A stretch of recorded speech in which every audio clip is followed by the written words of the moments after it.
नमस्कार, मैं हूं वरुण सखाजी और आप देखना शुरू कर चुके हैं खबर बेबाक। अजीत जोगी के जाने के बाद से ही अजीत जोगी की पार्टी पत्ता पत्ता झड़ रही है।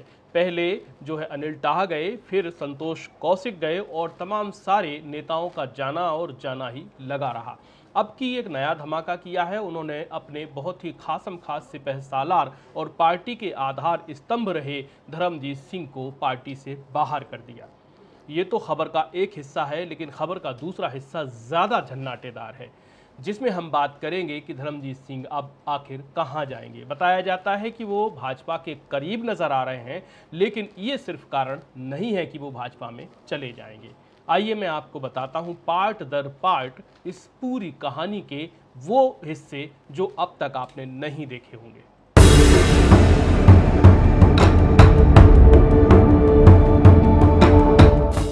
धर्मजीत सिंह वो शख्स हैं जो जोगी के साथ उस वक्त से थे जब रेणु जोगी भी उनके साथ नहीं थी। जी हाँ, मैं बात कर रहा हूँ 2016 में पार्टी बनाए जाने की घोषणा के दिन से।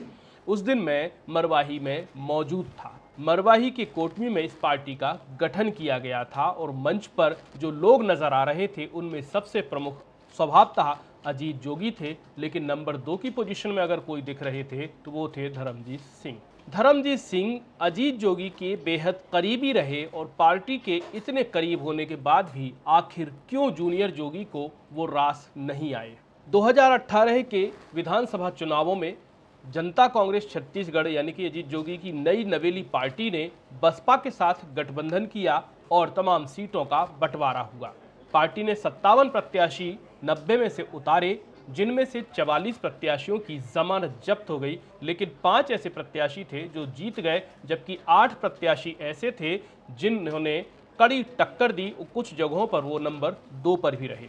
अजीत जोगी की पार्टी ने साल 2018 में 10 लाख से ज़्यादा वोट हासिल किए। अगर हम परसेंटेज की भाषा में बात करें तो इनका परसेंटेज 7.61 था। 2018 के चुनाव के नतीजों के बाद से ही पार्टी में भगदड़ मच गई और बहुत सारे लोग छोड़कर जाते गए। लेकिन जब अजीत जोगी का निधन हुआ उसके बाद से पार्टी में एकदम से बिखराव शुरू हो गया और एक एक करके बड़े बड़े कद्दावर लोग कांग्रेस में जाते गए। इनमें अनिल टाह भी थे, इनमें वाणी राव भी थी, इनमें संतोष कौशिक भी थे और तमाम सारे नेता। अचरज तब हुआ जब अमित जोगी के बेहद खास और हमेशा साथ नजर आने वाले बबलाव ने भी पार्टी छोड़ दी। 2020 के मरवाही उपचुनाव में जब मैं गया तो वहां पर प्रमोद शर्मा और पार्टी के देवव्रत सिंह दोनों विधायक ही कांग्रेस के प्रचार में जुटे हुए थे। इसका मतलब ये साफ था कि पार्टी ढह रही है और उसे कोई संभालने वाला नहीं है। राजनीतिक पंडित इसकी और वजह भी मानते हैं। राजनीतिक पंडितों का यह कहना है कि पार्टी को अमित जोगी या तो अपने हाथ में रखना चाहते हैं या फिर किसी और के हाथ में भी नहीं रखना चाहते, यानी कि पार्टी रहे तो अमित जोगी के हाथ में रहे और अगर ना रहे तो कहीं भी ना रहे। संभवतः इस रणनीति का एक हिस्सा हो। कुछ पंडित ये भी मानते हैं कि ऊपरी खाने पर कोई बात हुई है जिसका ये इम्प्लीमेंटेशन हो रहा है, और कुछ लोग इसे इस तरह से भी देखते हैं कि अमित जोगी, रेणु जोगी सोनिया गांधी परिवार के करीबी हैं। आज नहीं तो कल वे भी अपनी पार्टी को डिसॉल्व करके कांग्रेस में शामिल हो जाएंगे। कुछ लोग इसे इस तरह से भी देखते हैं कि वो उससे पहले अपने सारे सिपहसालारों को कांग्रेस में सेट करना चाहते हैं। हालांकि ये कयास हैं और कयासों पर विश्वास नहीं किया जाना चाहिए।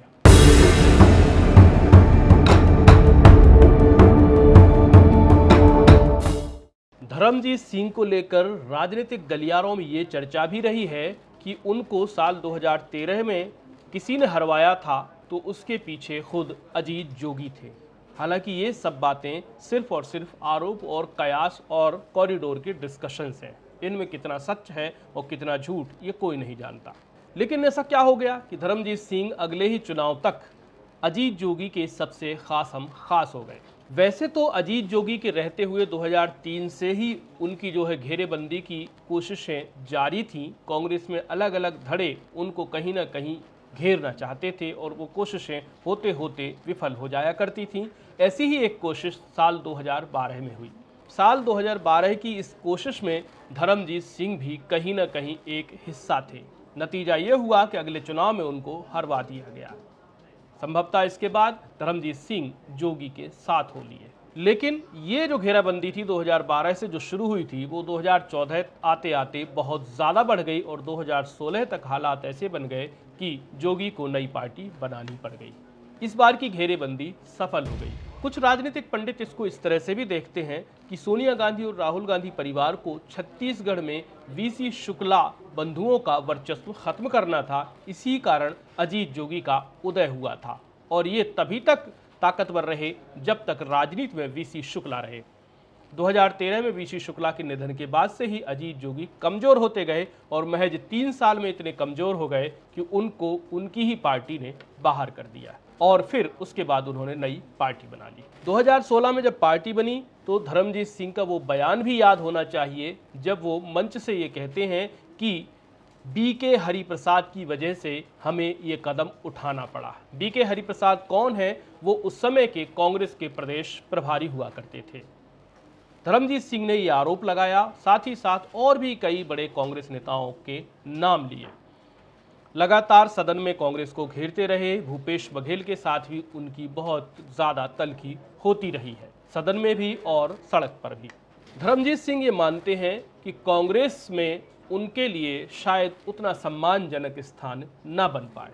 हालांकि ये राजनीति है, कल क्या हो कोई कह नहीं सकता, क्योंकि चुनाव आसन्न है। कांग्रेस भी किसी को नाराज नहीं करना चाहेगी और अगर थोड़ा भी काम का व्यक्ति है तो वो उसे अपने अंदर मिलाने में देर नहीं करेगी।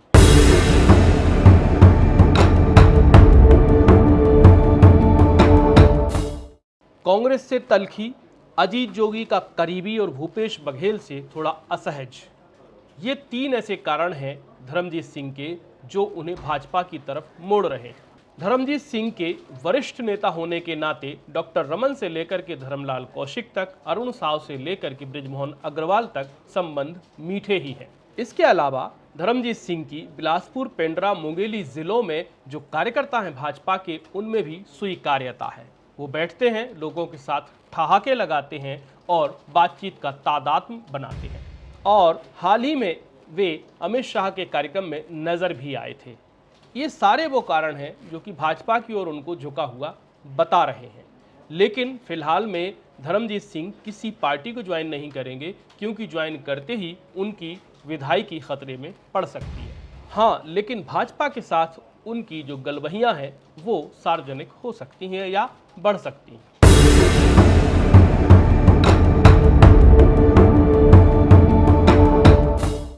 धर्मजीत सिंह लोरमी से विधायक हैं और उनकी नज़र तखतपुर पर भी रहती है। दोनों ही विधानसभाएं आपस में जुड़ी हुई हैं। बहुत सारा जो वोटिंग का ट्रेंड है वो एक सा भी है। चूंकि अमित जोगी ने उन पर आरोप लगाया है कि वो अनुसूचित जाति और अनुसूचित जनजाति के लोगों की उपेक्षा करते हैं, ऐसे में लोरमी अनुसूचित जाति बाहुल्य क्षेत्र है, जिसमें नंबर 2 की जो कास्ट है वो अनुसूचित जाति है।